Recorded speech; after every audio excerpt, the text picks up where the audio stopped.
Welcome to the Tony Frida Show. Tony Frida here. Our guest today is Margaret Anna Alice. Margaret writes about global politics, health, psychology, language, human rights, civil liberties, philosophy, history, and culture. That's a lot of stuff. Yeah.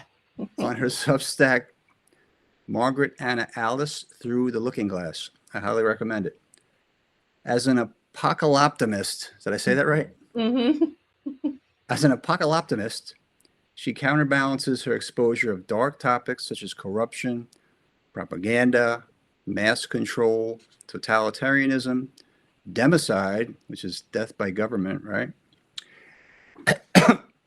Excuse me, and genocide with empowering solutions aimed at equipping people with the skills to recognize and resist media narratives, psychological and emotional manipulation, narcissistic abuse, and tyranny.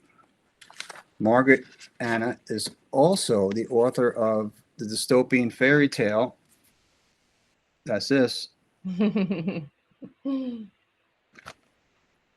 The Vapor, the Hot Hat, and the Witch's Potion. Her essays, poems, and videos have been published in numerous anthologies, online outlets, and magazines. She is best known for her world famous poem, Mistakes Were Not Made, an anthem for justice, as well as for her coinages of viral terms such as philanthropath. You give me these hard words to say. But You're doing great. I want welcome, Margaret. Good to see you, Margaret Anna. I wanted Thank to you. talk about this wonderful book Aw. that's an allegory for the COVID madness. And I think it's interesting. I mean, I'm a big fan of Magritte. The fact that you chose Mm. the Ah, the perfect. Oh, hot that's hat. This is my great. great grandfather's. People had smaller heads back then, I guess. Wow. But so this is the hat, the bowler hat that Rene Magritte used, right? Exactly. And that is a great choice because Magritte chose that hat because it's symbolic of the everyman and of uniformity and conformity and anonymity. So it was the perfect symbol to stand in for the mask, right? Oh, fascinating. I hadn't even thought of that. Yeah, I mean, this is what I do. So I saw Right. Our that. professor. Yay. So why don't you tell us a little bit about the book? Okay. So I published that August 3rd, 2021. So we're approaching the 5-year anniversary. And I just sort of poured out. I mean, the first line came to me. Just rushed to the computer to start writing it down. And then every word just poured out, flowed through me without any self-editing, any retrospective editing. And when it was all done, I knew when it was done, and then I looked at it, and it just kind of just came out as this entity. And I just decided to publish it at my Substack, and I was really surprised by how many people resonated with it, especially people who weren't necessarily aware of the COVID manipulations and propaganda. I found that, and this is something I've been aware of for a while, fiction and art and film are ways to reach people who may not necessarily be willing to read nonfiction essays and factual articles because those are threatening to their worldview. But if we can kind of sneak truth in through a more palatable medium like storytelling, it helps them see the world or what's happening in the world in a way that is less threatening to them. Yeah, And so, absolutely. Yeah, I mean yeah. that's what I try to do with my art. You're doing the same thing with your art, and I think it's very effective and, like you say, more palatable to people to speak these truths rather than just head on directly. So great job. Thank you. And Thank you. you have your Substack is very popular. Uh, Margaret Anna Alice Through the Looking Glass, right? Yes, thank you. So how did you become so popular? Well, my first essay, Primer for the Propagandize, um, my late husband, Michael, had suggested I submit it to Off Guardian. And I've told this story before, so people this may sound familiar for those who've heard it, but I was originally during 2020 through early 2021 was kind of trying to reach out to people in my community through an application called nextdoor.com. And it became so ludicrously censorious. It was pretty much impossible I had a feeling they were actually tracking, like every time I would post a comment, it would like immediately get dusted up by the censorship fairies. Yeah, you were And flagged. so, yeah. And then someone and it was like, maybe 75%, COVIDian versus maybe 25% people trying to kind of get some truth out there. And someone posted something that said, these COVID policies are not about health, they're all about control. And I was like, oh, yay, someone's finally speaking the truth. And so I wrote a response inspired by that. And by the time I was getting ready to post the comment, the post had gotten deleted. And so that's when I read it to Michael, and he said, you should submit that to Off Guardian. And so I'd been thinking about starting a Substack for about a year, and I just spontaneously threw it together in an afternoon because I thought, okay, I need a place to put this essay, and I'm going to send it off to Off Guardian, which I did in an afternoon, and then kind of forgot about it.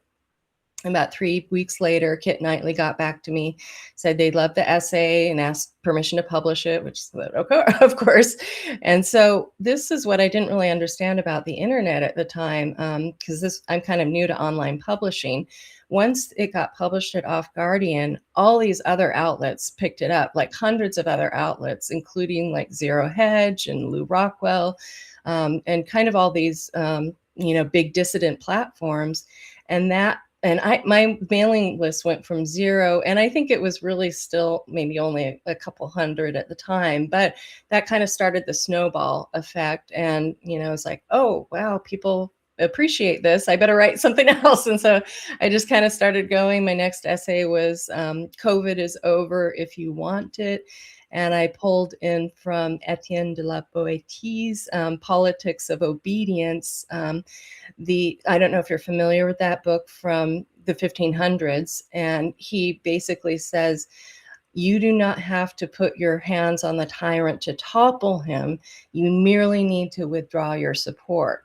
And so I was basically trying to show people that COVID is a mass collective delusion, and that instead of complaining about it and suffering it, all we have to do is collectively withdraw our belief in that delusion, and it will shatter.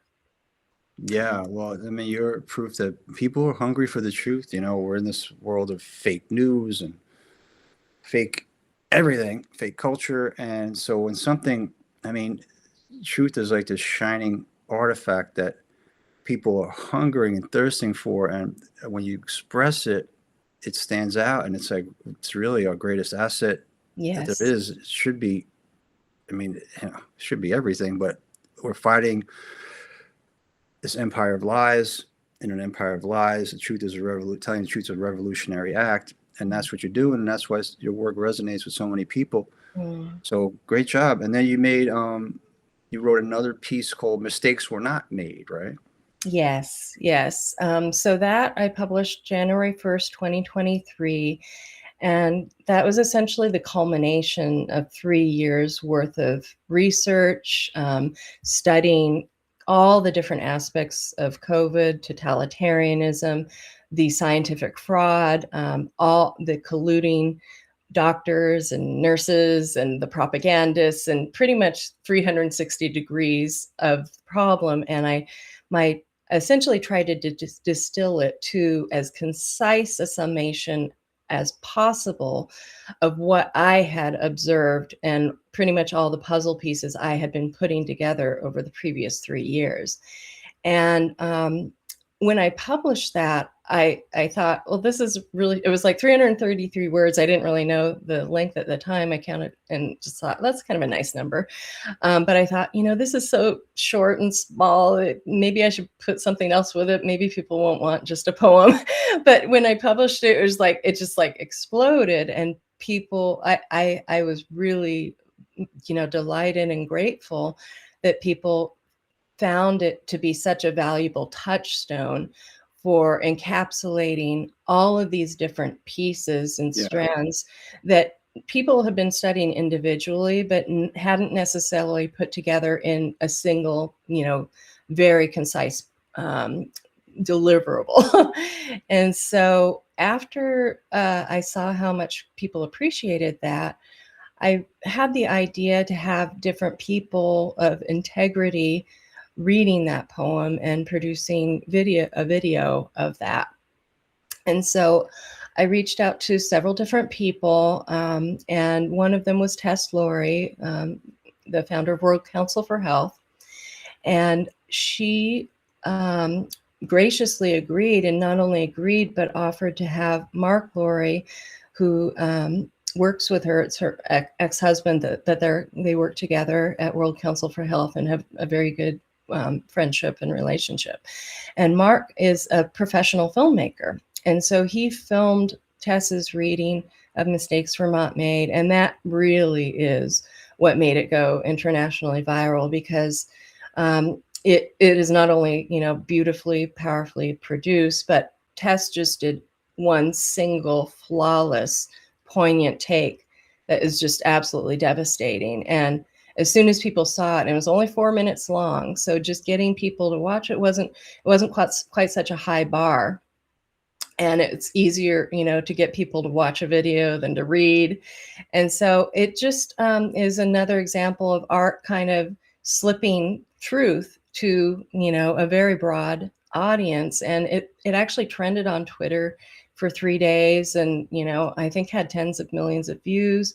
Wow. And so I was just absolutely thrilled and so grateful that we were able to do that. And then subsequently, I had each January 1st for the anniversary of the poem, I release a new video, new reading. And so Mark Lowry, again, very generously offered his time to go down and film Mike Yeadon.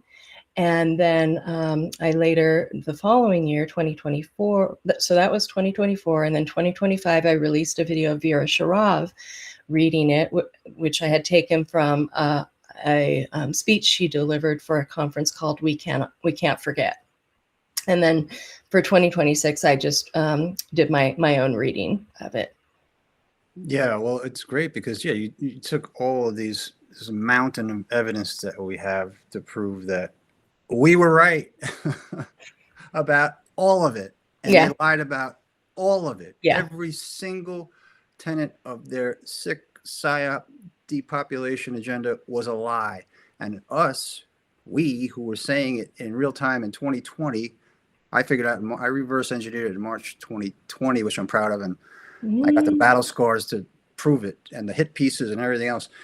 And it wasn't fun being the only one saying, wait, this is all bull. None of this makes not only does it make any sense, not only is it not scientific, but it's a lie from top to bottom, a cynical, evil big lie. As big as they get. I mean, let's get 7 billion people to take a shot that's going to hurt them for the rest of their life. I mean, is there a bigger lie in history? I don't think there is. I think it's the biggest lie. I think so. Impacted the most people in the human history, and we were calling it out, and somehow we were the bad guys. Right. But basically that video is saying, listen, we were right. It's not about us saying, we're right, so having some moral high ground. It's about the reason this is so important is that they don't do it again. Right. Exactly. That's it. So I mean, we don't want you to get hurt again. Right. You don't want them to, profit from your misery for the rest of their lives. Yeah. So, but speaking of that, there was only 15% of people who were like us at that time. Those are about the right numbers. Who That's questioned higher it. than I've realized, and they wanted us to think it was minuscule. That's still, I mean, it's still pretty small. 85% of people bought everything about it. So we were still a very small minority. Yeah. But like I said, it's so critical that we keep saying this message because I mean, what do you think? Are they going to try it again? Oh, of course. Because it worked so well. They're still marching forward, Agenda 2030, Agenda 2050. They've got, their one world government totalitarian plans, and they're pulling out all the stops to get there because they really have, the trap is set, and they're trying to push the sheep into it, and Yeah. they need to make sure everybody gets into it before they realize what's happening. That's why they're so pissed off at us, because Yeah. we're kind of shouting and the sheep are kind of, oh, and I do apologize. I hate to use the word sheep to describe people, because I try to have sympathy for the people who believe, because many of them are just so overwhelmed and so busy with their own lives, and they have been conditioned throughout their lives to trust the government, to obey, to believe, trust the science, and many of them have good intentions, and that compassion has been used against them and the rest of us, because they think they're doing the right thing. And Yeah. it is unfortunate. And I'm reading a book by Jonathan Turley called Rage in the Republic, and he's talking about the French Revolution right now, and he's discussing how I can't remember which philosopher was saying that you can get people to do something. And this is actually a quote. Is it Huxley? I think he said that essentially you let the petty tyrants loose and they will, go crazy if they have permission to do evil. Yeah. But another person said, and it may have been Voltaire, that no, you need to tell them that what they're doing is virtuous. And that is a way more powerful way to get people to perpetuate atrocities. Yeah. So I'm not as generous to I these know. people because, I mean, they were cruel to Yeah. me and to Oh, people I yeah. love, and they were completely merciless. So, I have a hard time like saying it, turn the other Yeah. cheek, but because they were so, I mean, they were vicious. Yeah. And the censorious nature of the establishment was shocking. I Oh, mean, yeah. Yeah. doctors who invented mRNA technology couldn't talk about it. So, there's that adage that it's a psyop if you're not allowed to question it.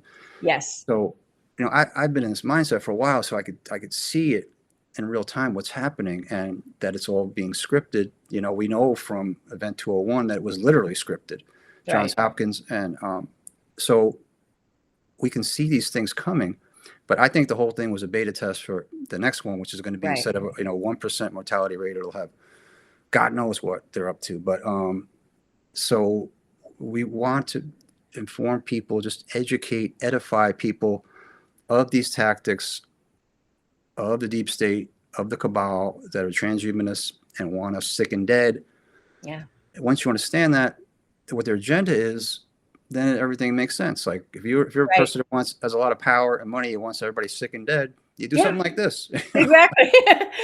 Yeah. In July 1st, 2022, I did a Corona Investigative Committee presentation, and I called it a mostly peaceful depopulation.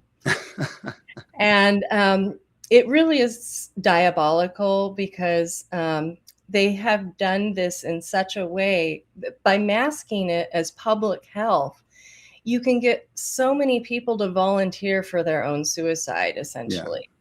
And especially when you use fear tactics, so Well, many yeah. people just and that's why I think it's so important what you just mentioned, like the next one, especially if there is like a high mortality rate, which they are not above creating themselves to generate that fear.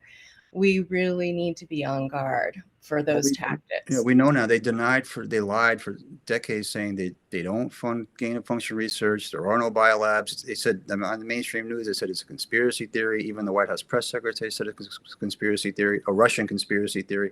Of course. Now we know they had like 140 of them all over the world, and as usual, they're lying.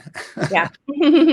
But no, it's so interesting that attaching moral virtue to it, because some people they kind of get off on this petty power, right? Those are the people I have a problem with. The ones who would Yes. down on you like you were morally inferior to them. Yes. And they have 12 masks and a face shield, and they got 12 Mhm. boosters, and you're a bad person because you didn't follow the arrow in the supermarket, or Right. I had Exactly. people wanted to literally physically hurt me for not going along with the madness. Like, you walk into a restaurant and you have a mask on, people will want to murder you literally.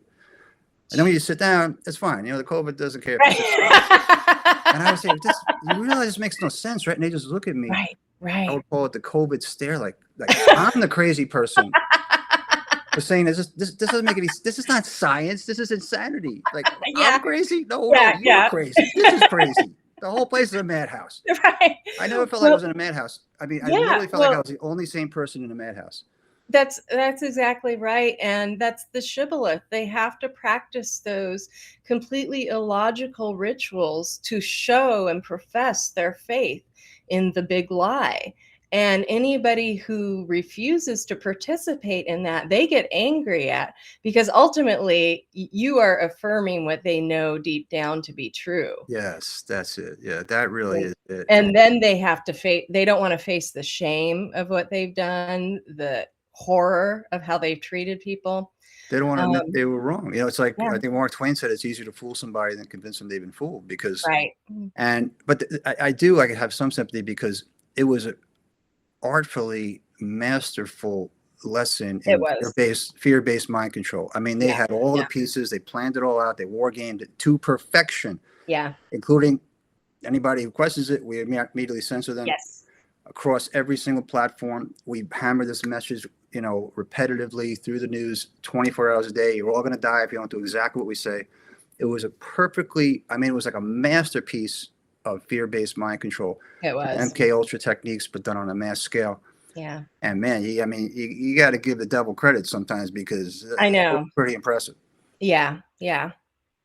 But, they did make a mistake in that they went so over the top. It just for people like us, it was just undeniable how, obvious the manipulation was. Yeah. Um, But it wasn't. It was interesting, because it wasn't like a product of a lack of intellect. Because I knew really smart people no. who fell for it, and I had this theory. I don't know if I'm right, but I was trying. This guy's got 3 PhDs, and he's got the 5 masks and the boosters, and he's lecturing everybody. And I started thinking, like, the whole idea. Their ideas are so absurd that it takes almost like a superior intellect to have this Byzantine logic to sort of make it make Yes, it's called sense. motivated reasoning and rationalization. Oh, see, Yes. I didn't know And and the that. other thing is, and Vera Sharav and I have talked about this a lot. Um, she especially has talked about how the intelligentsia and essentially all the people who are experts and people who go through training like medical school, all of that have been conditioned to follow instructions, Yeah, obey the protocol, don't ask questions. You must, and essentially now doctors are just highly paid pharmaceutical representatives, and so yeah, they just do whatever, prescribe whatever they're told to prescribe for these conditions. And so I think that is why people in academia, especially, were so captured. And I came up with a term the other day, group think tank. And I think academia, university settings, those are group think tanks, basically. And I know that because I worked in academia for many years. And fortunately, I escaped in 2010, but I was completely immersed in the group think. And I didn't know a single conservative. I thought they were insane to not be progressive like me and everybody else I was surrounded yeah, with. And so I had to go through that journey and, develop intellectual humility and realize that I was the one who had been brainwashed essentially, and had to start, basically shedding all of those pre-implanted beliefs that had been social engineered into me over decades. So that's why I try to have sympathy for people, but during COVID especially, I do not have sympathy for what you described, which I call the COVID coppos. I have a poem called Eulogy for the COVID coppos. And for those who don't know the term, during the Holocaust in the concentration camps, they would recruit essentially the criminals and the psychopaths who were prisoners, but then they appointed them to oversee the rest of the prisoners, and they were much more vicious. And yeah, so that's, I think, what happened during COVID. The propagandists enlisted the psychopaths and people who had all these desires to bully other people, and they got free reign to do it.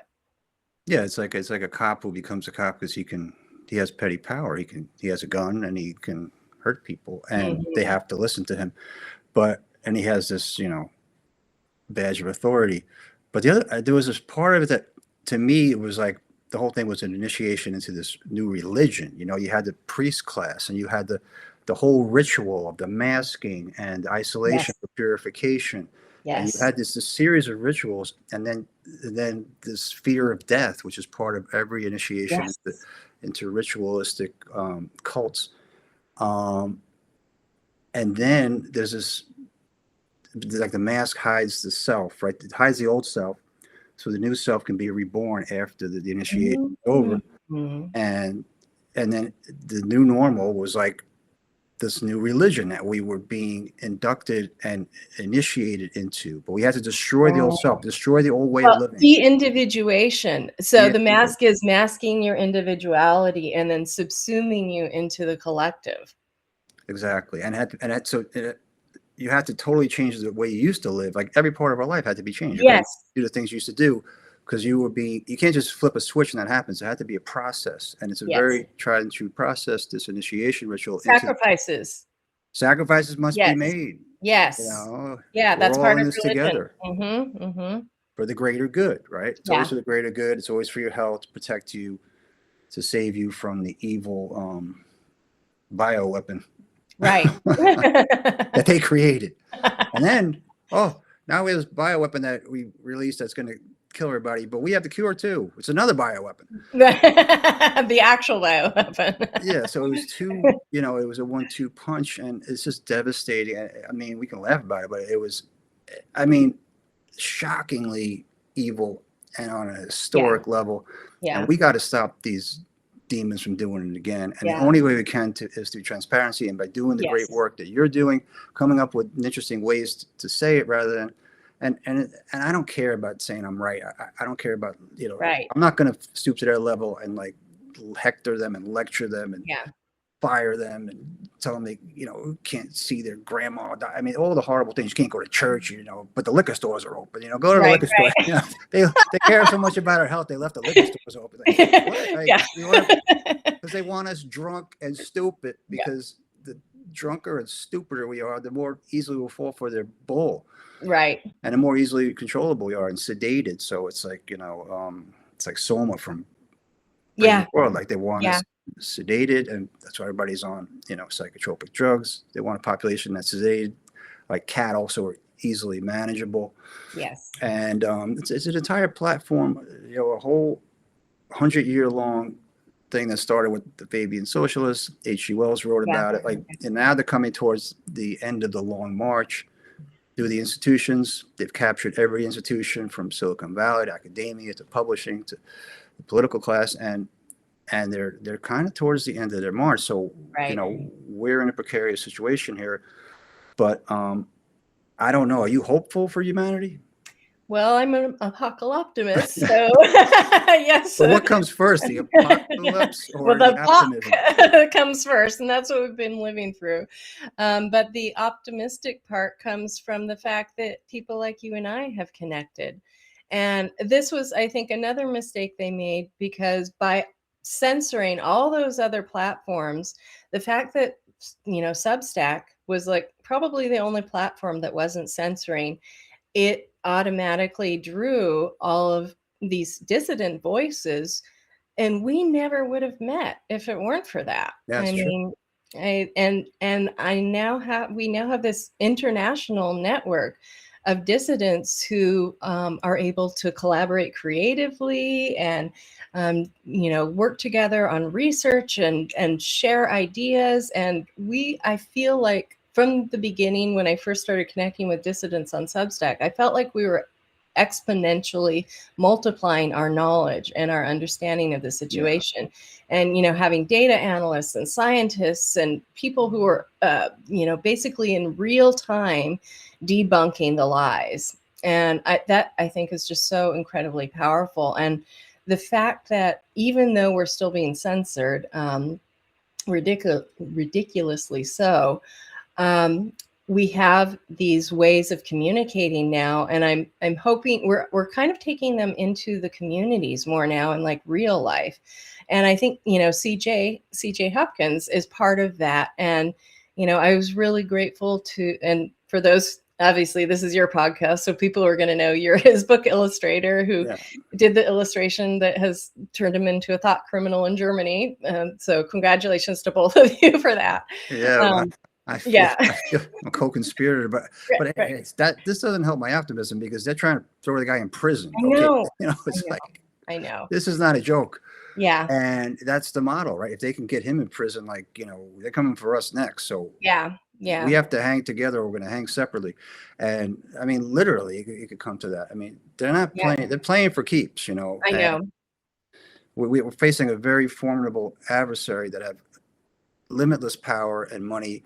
And the greatest, I always try to imagine, like, what would I do if I was an evil super, criminal? And to me, the best thing to do is shut down the internet. You shut it down, and you say, like, you blame it on the Russians or the aliens or Iran, Yeah. China. You blame it on somebody. Now you have a common enemy that you already Hmm. had, and now the Hmm. whole world is mad at them. Yeah. And then you say, the evil Russians turned off the internet, but the only way to get back on is you have to come through secured, Yeah. platforms, digital ID, Yeah. and you can only go to certain, places. Substack will be long gone. Yeah. Only places that are, deemed to be verifiable sources of information that Right. we control everything. Right. What do you think the So odds of that happening are? we talked about this during our lunch, which Yeah. was such a delight, such a human person, by the way. Yes. But I think that's definitely a possibility. But I think one of the challenges they face is if they shut off the internet, that's one of their primary sources of mind control, through social media and propaganda. And so, what if they shut off the internet and it totally backfires on them? And instead, people start reconnecting with people in their real lives and their communities. And this is what I was starting to say earlier with CJ. He did his America Road Trip project with Hugo Fernandez, and they went across America talking to real people in real towns. And I was honored to host two of the events in Southern Oregon. And that has kind of put me on a path of focusing on depolarizing community conversations, rebuilding real life relationships, because if something like what you've described happens, we need to have robust relationships in our communities to survive that. And we need to know our neighbors. We need to start breaking bread with people we may not agree with, and just having real discussions and seeing each other, rehumanizing the other. And Yeah. so I think, in that narrative, we were talking about like a possible story where that could happen. The apocalyptimistic outcome would be that people rediscover each other's and even their own humanity and, take down the technocrats. Well, I pray you're right. That is the ultimate apocalyptimist, happy ending. It's like Yeah. we reclaim our humanity and our Yeah, souls, and I mean, maybe magically we won't be so divided anymore because a lot of this division is it manufactured, is. just like this manufactured outrage or manufactured consent to their evil programs. So maybe you're right, that is their greatest tool of mind control. So, but Big Brother cuts both ways. Like we were saying before, like we get this opportunity to connect and to expand our our connections across the globe. So it's the eternal battle for human liberty and dignity. It's never going to end. That's Yes. okay. I'm here. I'm in the fight. You are. Yep. Um, but like I said, we're fighting some really powerful evil people. So it's Yeah. not going to be easy. But Yeah. I do have hope that we can transcend this paradigm of digital slavery Yeah. that they're trying to. They keep tightening the noose. But it's going to require more of us, more than 15%. We're going to have Yeah. to, and what is the question? So last time it was 15% of us that didn't go along with it. What percentage do you think will be next time? How many people we woken up? That's a really good question. And something I would say is I don't think 85% of people bought it. I think maybe 30% of people, and the rest are cowards. Yeah. And they just went along with it because that was the easy thing to do. or they were just afraid to speak out, and Well, so they're they afraid let they're going to us lose. do the hard work for them.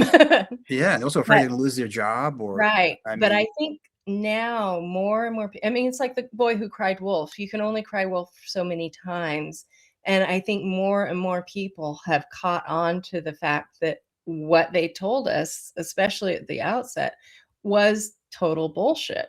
And yeah, so hopefully their survival instincts will kick in and they will develop more courage to actually speak out.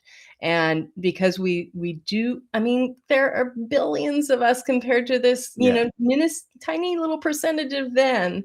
And even though they control, almost all the wealth, almost all the power, that doesn't mean anything if we together rise up and refuse to believe in their lies and refuse to comply.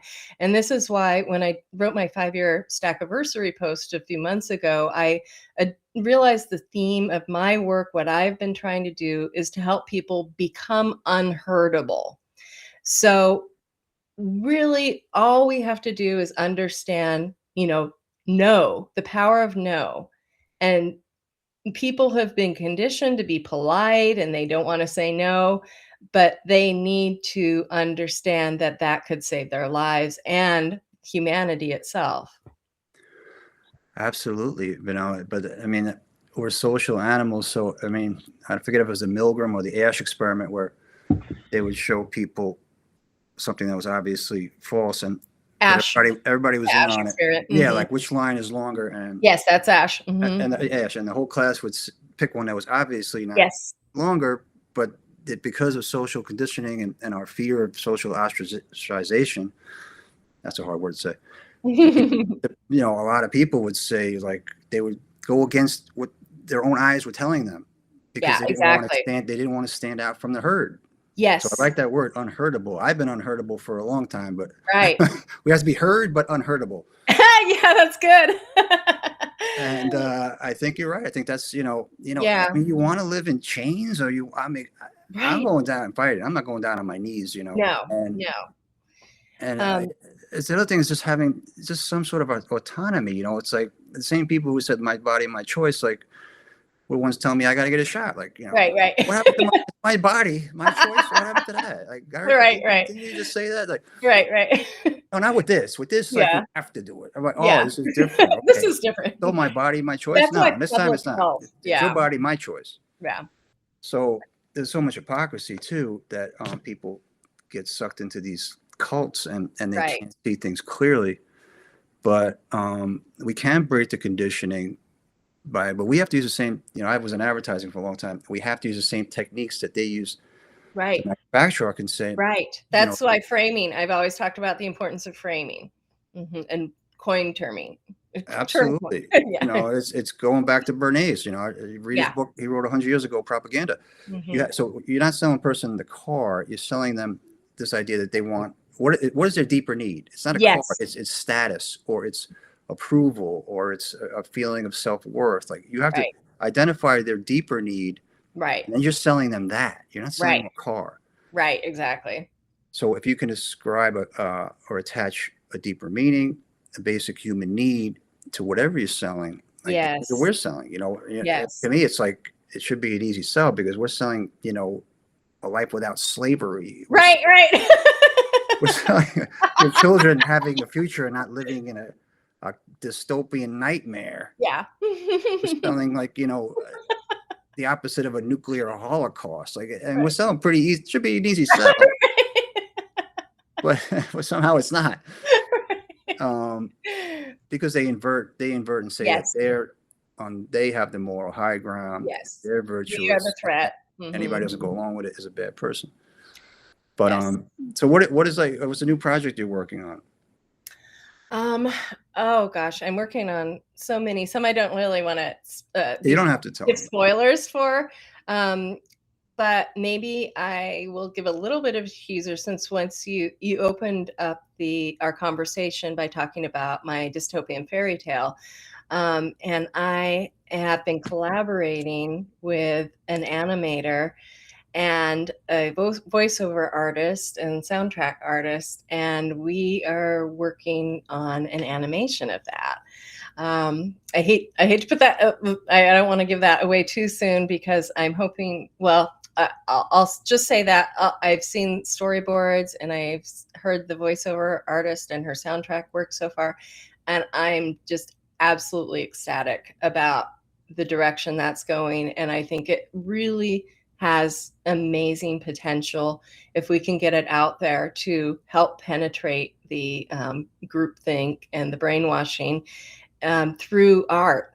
Yeah. And I think it's just such a simple way, but the way it's being presented is really just very beautifully compelling and creepily, appropriately, surrealistically, Magritely engaging.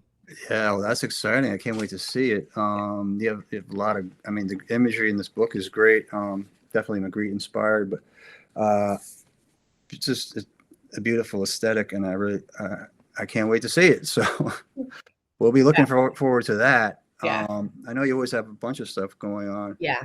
And, again, you got to check out Margaret Anna Alice's Through the Looking Glass on Substack. That's your primary place where you that's disseminate pretty your much thought where crimes? Yeah. I have social media accounts, but I only really use them to post my Substack articles. And I do a little more on X.com, but really it's me. Substack is my home. Excellent. Was there anything else you wanted to touch upon? Well, there were different things that as we were talking, I kept thinking of, but this might be a good way to end it. Going back to the Asch conformity experiment. I have an essay called, "Are You a Good German or Are You a Badass German?" And I talk about us being at the convergence of the Asch conformity experiment, the Stanford prison experiment, and the Milgram obedience experiment. And in the Asch conformity test, this is the part of the experiment you didn't touch on that I feel is the apocalyptimistic part. And that is when the test subject was brought into this classroom and everybody else in the class said they see the wrong length line, and he just went along with it, even though it was against his own beliefs and eyes. When they brought another person into the classroom who said the right length line, the right line was the long one, that's when the original test subject kind of makes eye contact with the new person. It's like, oh, you see what I see? Oh my gosh, I'm not crazy. This is really true. And that emboldens the test subject to then speak the truth. And so that's why what we're doing is so important, because we are that new person who comes in and says, we see the truth, and that corroborates what they know on the inside, but were too afraid to say when they were alone. Wow, that's apocalyptimism. Mm-hmm. That's great. Well, yes, we are those people, and we're never going to shut up. They're going to keep trying to shut us up and put us in prison, like poor CJ. And we're going down fighting. Do you want to fight? You got one. And they picked this fight. We didn't. We just want to live our lives. Leave me alone. I know. I just want to draw my pictures. What you want to write and create. Yeah. Like, just leave me alone. Yeah. But they can't leave us alone. Yeah. And we just want to live in peace. Everybody wants the same thing, right? Going back to our needs. Like, we just want to live in peace and security and follow our dreams and raise our children and live a life of, relative prosperity. We're not greedy like they are. We don't want $1 trillion. We just want enough to get by and have some decent quality of life. Right. And they hate humanity. I mean, they hate themselves, I think, and project that self-loathing onto humanity in a Jungian way. And but like you said, which is critical, there's way more of us than them. And if we ever understand the power we have from sheer numbers, yes, they don't have a shot. They don't have a chance. Exactly. That's why it's so important to Babelize us and keep us fighting against each other. Yeah, Tower of Babel is a great metaphor for what's happening, and this hubris and this panopticon, the scale of what they're building is like the Tower of Babel, where scale replaces transcendence or meaning, as if you just make something big and monstrous and it has the power to counter God. It's like, no, it doesn't. Just because it's big doesn't mean it's good or right or transcendent. It's just massive, and they have something massive. They have the power to create massive things, but that doesn't mean it's good. Doesn't mean it's right. You know, we might be a small little ant, but there's billions of us ants. Right, right. And so when I said Babylonize, I meant and your metaphor is appropriate too, but they want us all speaking different languages. Yeah, yeah. They don't want us realizing that we should be cooperating to take down the true enemy who is pitting us against each other. Yeah, no, the Tower of Babel. I mean, the more I read about that, the more interesting it is as a metaphor for what's happening right now. Techno Tower of Babel. Right, right. But people who fancy themselves gods.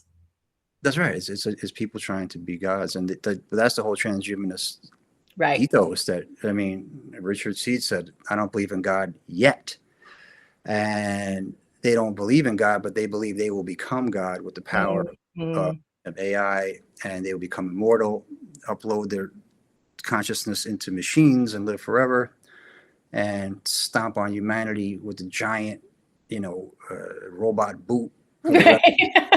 Paraphrase Orwell, the future of humanity is a boot stomping on a human face. Like, no, it's a robot boot stomping on a human you face. should make an artwork of that.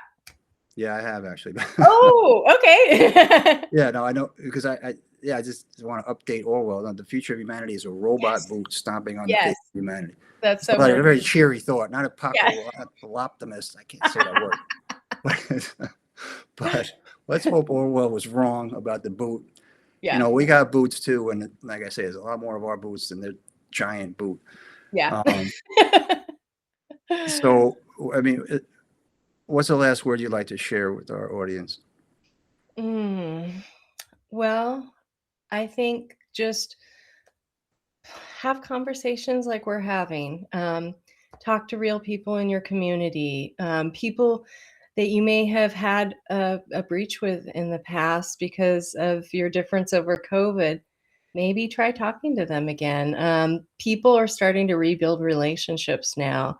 And even if they aren't open to, changing their minds, it may have happened kind of naturally, because once the propaganda eroded, the scales may fall from their eyes over time, because the truth ultimately always triumphs. You can only put paper over the truth for so long with lies. That paper is going to be decollaged and torn off, and the truth will ultimately shine through. Amen. Well, you're transforming me into an apocalyptimist, and not all the way there yet, but you're pushing the needle a little bit, and I appreciate you and your work. Thank you so much for all you do, and just never surrender. Keep doing your thing. It's just great, and it's a great way, using art to counter the lies and to present the information in a way that's edifying but also entertaining, and I think that's the key. So thank you, Margaret, Anna, Alice. Thank you so much, Anthony. It's been a delight. Okay, take care.